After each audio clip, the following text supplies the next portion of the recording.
Дундад зууны үед монголчуудын хувцас чимэглэн улам төгөлдөржиж мөнх хаан хувлаа хаан нар дайлаг ёслолын хувцсны хуулийг тогтоожээ. Ийхүү хуульчлан тогтоосноор тухайн хүний зэрэг дэв оролцох үйл явдлын дагуу хувцас өмсгөл нь ёслолын, албаны, цэргийн хувцас хэмээн ангилагдж байжээ. Энэ үеийн Монгол дээлэн дашуу зөв ингэртэй байсан бөгөөд бүдүүн цэм, арьсан дээл өмсдөг байснаа хожим нь торгомсог бүс дээл өмсөх болжээ. 15-аас 17 дугаар зуунд монголчуудын дээл зөнхлөн мөөрөлжин ингэртэй байв.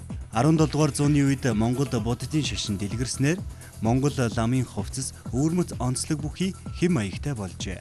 Монгол лам нар дашуу мөөрөлжин ингэртэй урт уужим ханцуутай дээл өмсөж байжээ. Манчжийн улс 17 дугаар зууны үеэс Хятад Монгол зэрэг орныг иргэшээлдээ оруулснаар манч хувцсны зарим хэм маяг дэлгэрсэн байна. Манчжийн улсаас гадаад Монголын төрийг засах явдлын яамны хууль зүйлтийн бичигт Монгол ван гүнгүүдийн цол хэрэгэм зэрэг дэвийн хувцсны маяг хэрэглэх зүйлийг хуульчилсан байна. Ингэснээр Монголын ноёд, тайж нар ван, гүн, бээл, бээс зэрэг шин цол хэрэгэмтэй болж манж ямбатны хувцас өмсөх болжээ.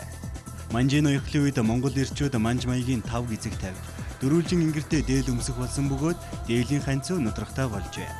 Харин лам болон эхнэр хүний дээл нь эртний Монгол дээлний мөөрөлжин ингэр хэвээр хадгалагдаж байсан. Эрт үед Монгол эхнэрүүд өндөр оройтой богтог малгайтай, хоёр салаад шүлжин тогтуулсан өстэй байснаа 17 дугаар зууны үеэс зарим ёсны тухайлбал мянгад халах эхнэрүүд дэргэр үсээ санах болж дээлэнд нь өөрчлөлт орж дөрвөлжин ингэр түндэхэр мөр дэлгэрчээ. Үсээ дэрэлгэн хавчих болсноос толгоон болт үсний хавчаар үсний гэр хэрэглэх болж мөнгөөр урлах болсон байна. Халах эхнэрийн толгоон болт нь эрт үеийн богтог малгаанаас улбаатай гэдэг. Манжийн үед тогтоосон албан хувцсны хэм маяг 1911 он хүртэл тогтвортой байсан.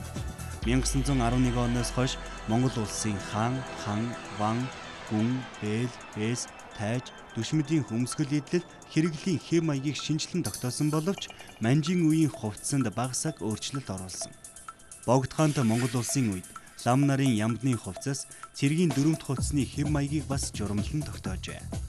1921 оны ардын хувьсгалын дараах үеэс Монголын хуучны төрийн ям ёслолын хувцас орхигджээ.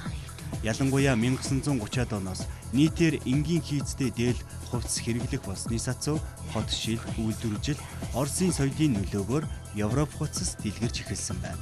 Орчин үед дэлхийн нийтэд даяарчлал өрнөж дэлхийн үндэснүүдийн эдийн соёлын харилцан нөлөөлөл чөлөөтэй болсон энэ үед монголчуудын уламжлалт хувцас хөгжлийн зөв тогтлоороо шинжлэгдсээр байна.